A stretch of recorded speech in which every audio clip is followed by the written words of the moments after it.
And we start tonight with breaking news. I believe we are listening to a news conference right now. Let's listen in.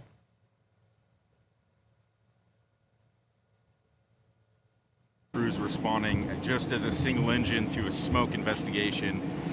As they were coming up to the call, they noticed a very large black column of smoke. At that point, it got balanced to a full first alarm structure assignment, meaning that we're going to get more resources started because this is something bigger than just a small smoke investigation.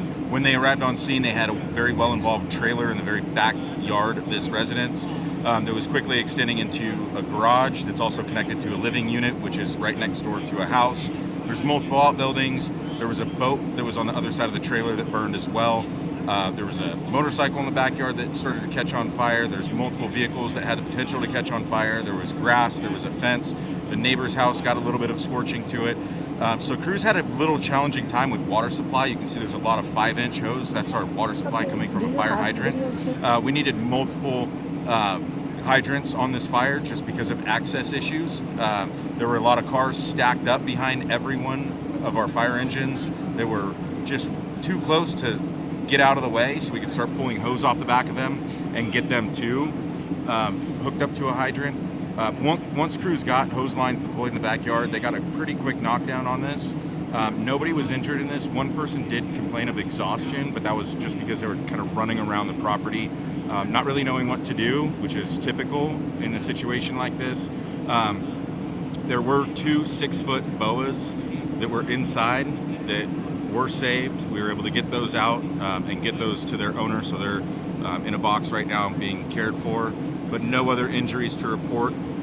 In overall, it affected 5 different structures, touched 5 different properties, I should say, but no injuries. And we have our investigators out here. People did report to us hearing fireworks sounds right before the fire, so that's something that our investigators need to start interviewing some witnesses, see if they can gather any type of video surveillance in the area, and try to determine that cause of the fire. It was raging pretty big. Is that something that, I guess fireworks, can cause a fire that big, right? Absolutely. All it takes is a small little spark. You've just been listening live to Sacramento fire officials giving us an update about a fire destroying a home in Sacramento. Just to recap for those of you joining us, there was a devastating fire this afternoon on Alamos Avenue.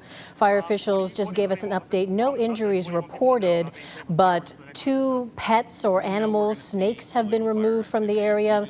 Maybe at least 5 buildings were involved, and no injuries again, but a major response was underway.